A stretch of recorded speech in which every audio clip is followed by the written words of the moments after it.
Si quelqu'un veut venir après moi, qu'il renonce à lui-même, qu'il se charge de sa croix et qu'il me suive. Matthieu 16, 24. Renoncer à soi-même. D'un mot, le Seigneur va droit au but. Il arrive que l'homme soit prêt à renoncer à certaines choses, à des choses agréables. Il arrive qu'il soit prêt à renoncer au péché. Mais renoncer à soi-même, à ce moi qu'il chérit tant, renoncer à en faire le mobile de sa vie, le ressort de ses actions, détrôner le moi pour que Jésus prenne sa place. La première, que cela est bien plus difficile. Renoncer à soi-même, frères et sœurs bien-aimés en Christ, l'emploi de tout autre mot eût amoindri, limité le champ d'action de la croix, et par conséquent, limiter la délivrance.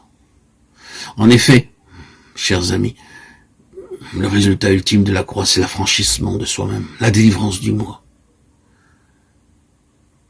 Auditeur, auditrice, si quelqu'un se charge de la croix, accepte l'esprit de la croix, manifesté en Christ au calvaire, et renonce à soi-même, il est alors assuré d'être affranchi du péché, des terreurs de la loi du monde et de l'esclavage de Satan.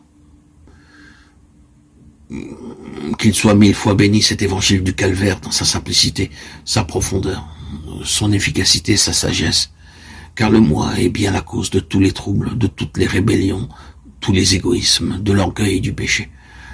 Que l'homme se considère comme cloué au bois avec le Christ, jour après jour, heure après heure, que dans les difficultés, les luttes inhérentes à cette vie, il renonce à soi-même et habite dans le calme et la paix du Sauveur.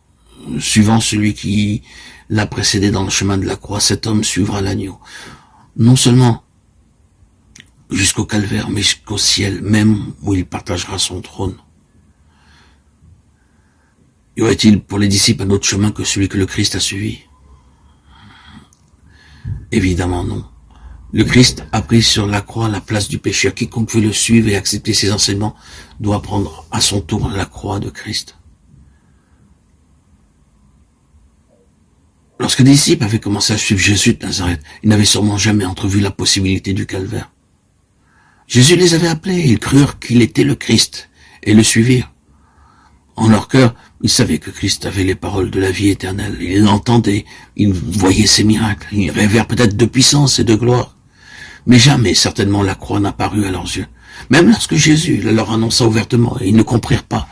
Luc 9, 43, 44. Il en va toujours de même avec la plupart des enfants de Dieu.